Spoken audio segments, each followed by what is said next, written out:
Waalaikumsalam warahmatullahi wabarakatuh. Oke, dengan Ibu siapa Ibu?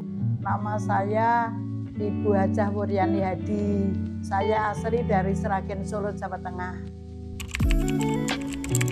Saya cerita mengenai sejarah saya ya. Pertama-tama saya di Sragen itu saya dagang beras ya. Dagang beras besar-besaran.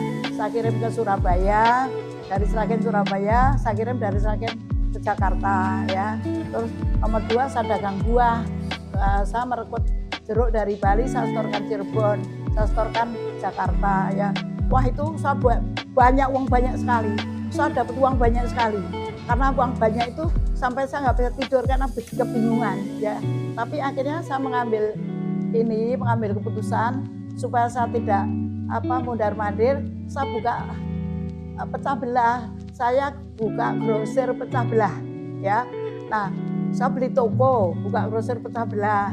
Saya buka grosir itu, saya mengambil barangnya itu dari Surabaya, dari Jakarta, dari Solo, dari Malang. Jadi banyak sekali ya namanya grosir ya. Kalau nama toko saya dinamakan oleh majikan saya yang dari Malang, namanya UD Pahala. Nah, terus saya buka grosir pecah belah. Jadi saya melayani bukan ngecer ya, bukan ngeteng gitu. Jadi melayani satu kota Sragen mengambilnya barang-barang dari saya. Ada dari Madiun ya, ada dari jadi Jawa Tengah, Jawa Timur, dari Solo mengambil barang-barang dari saya ya, karena saya grosir. Tapi dulu saya agak bukan sombong ya. Kalau ada orang datang nanya mau beli ketengan, maaf ya saya nggak ngeteng gitu ya, karena kan kita kan grosir. Tahun berapa? Tahun 75. Nah terus setelah itu sampai tahun 80 ya, sampai tahun 80 saya kan bangkrut. Jadi saya bangkrut karena apa? Pertama kurang hati-hati, kedua kalinya pembantu saya laki-laki itu 5. Jadi toko dengan gudang itu kan jauh.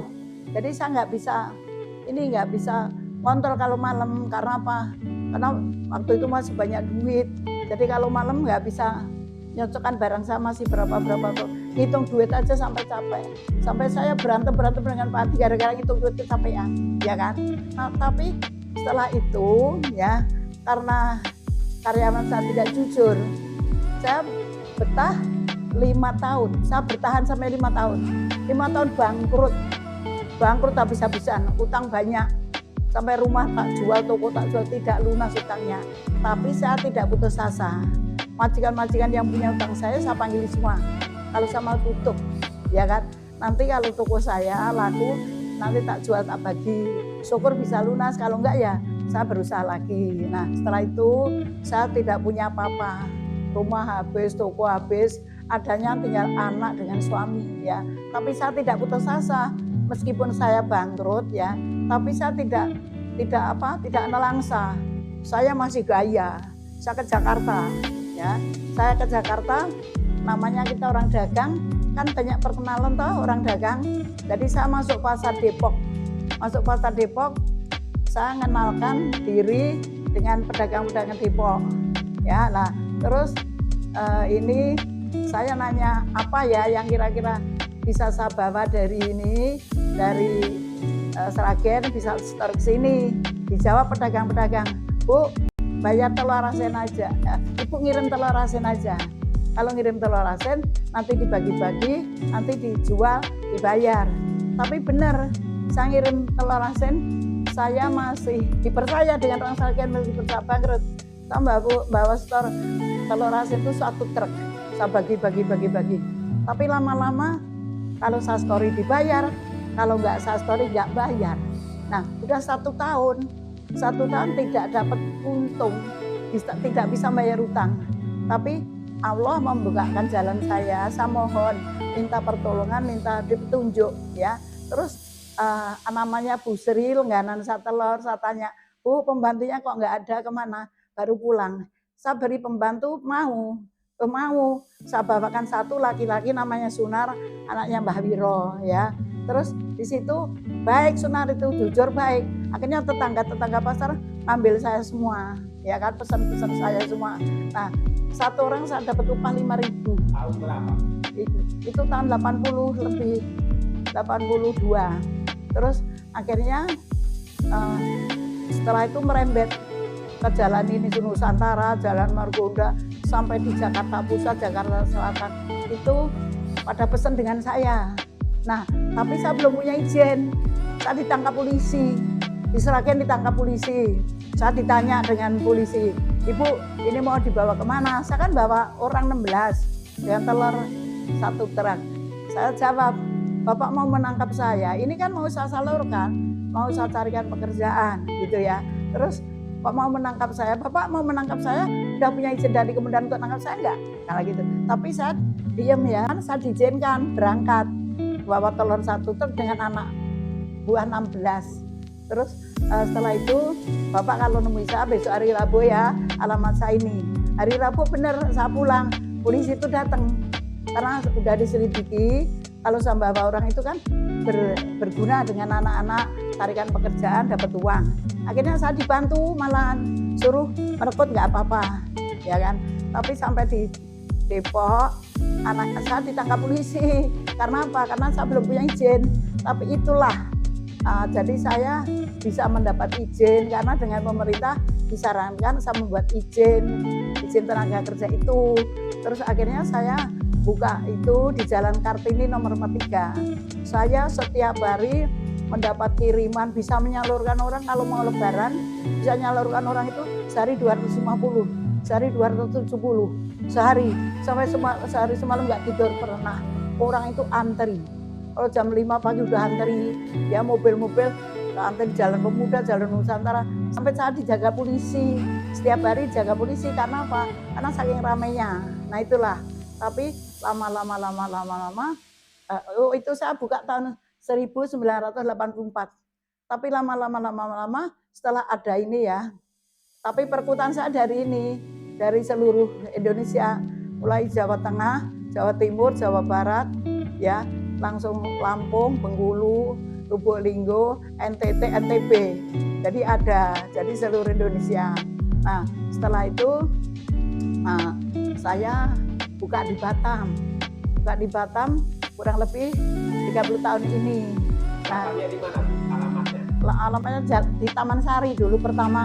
Karena saya belum punya rumah, saya cari kontrakan di Taman Sari. Terus sekarang saya pindah di Ruko Tiban Point, Blok 1, nomor 789, Sekupang Batam. Inilah alamat saya sekarang. Jadi saya sekarang menyalurkan tenaga kerja seluruh Indonesia. Jadi perkutan saya juga seluruh Indonesia, penyalurannya juga seluruh Indonesia, mulai Maluku, Jayapura, Ujung Pandang, Ternate, Ambon, Pontianak, Samarinda, Balikpapan, Palangkaraya, Bali, Makassar, Manado ada, Batam, Tanjung Pinang, Tanjung Batu, Tanjung Bali, Karimun, Pulau Dumai, Pulau Dewi Singkep, Pulau Nguru, Belanga Padang, Bangka, Natuna, Banda Aceh, Padang, Pekanbaru, Jambi, Palembang. Urutannya ke bagian apa? Penempatannya ART rumah tangga, terus babysitter, kakak asuh, perawat lansia, terus di toko, rumah makan, di peternakan, nah jadi dan lain-lain ya. Di pertanian juga ada. Makanya sekarang ini kan keadaan agak sepi. Karena apa? Karena setelah ada HP, anak-anak itu pintar, jadi kembali ke majikan sendiri-sendiri. Tapi sekarang sepi, agak sepi. Tapi ya meskipun sepi-sepinya PT Adi Jaya, ya kemarin tanggal 12 Desember saya mendapat piagam dari wali kota. Piagam dapat nomor 1, ya kan. Jadi semua PT yang dapatannya saya PT Adi Jaya. Inilah apa ya keluhan saya, ini cerita saya. Pernah saya dipanggil di TV One, ya pernah dipanggil. Karena apa? Karena ada orang mengambil tenaga kerja tidak dari penyalur, dari orang biasa, anaknya dibunuh. Nah, karena waktu itu saya menjadi ketua umum APSI. APSI itu Asosiasi Penempatan dan Tenaga Kerja Seluruh Indonesia. Saya pernah dikunjungi dari Uganda, dari PBB. Ya, tapi saya tidak takut. Karena apa? Karena anak yang membunuh itu mengambilnya bukan dari PT. Terus saya online seluruh Indonesia. Saya online menjelaskan atau pesan-pesan dengan majikan, bapak-bapak dan ibu-ibu seluruh Indonesia yang saya hormati. Ini saran saya, kalau bapak mengambil tenaga kerja, jangan dari orang luar. Saya sarankan dari PT, karena dari PT itu ada yang bertanggung jawab dan mengerti alamatnya semua. Nah itulah saya sampai sekarang, alhamdulillah meskipun sepi ya, saya masih bisa melayani konsumen saya. Itulah cerita saya, terima kasih. Jadi dari awal sampai akhir, sampai nunjang palik, jempalik, jungkir ya. Tapi ya sekarang Allah sudah memberikan jalan saya. Itulah pekerjaan saya sekarang.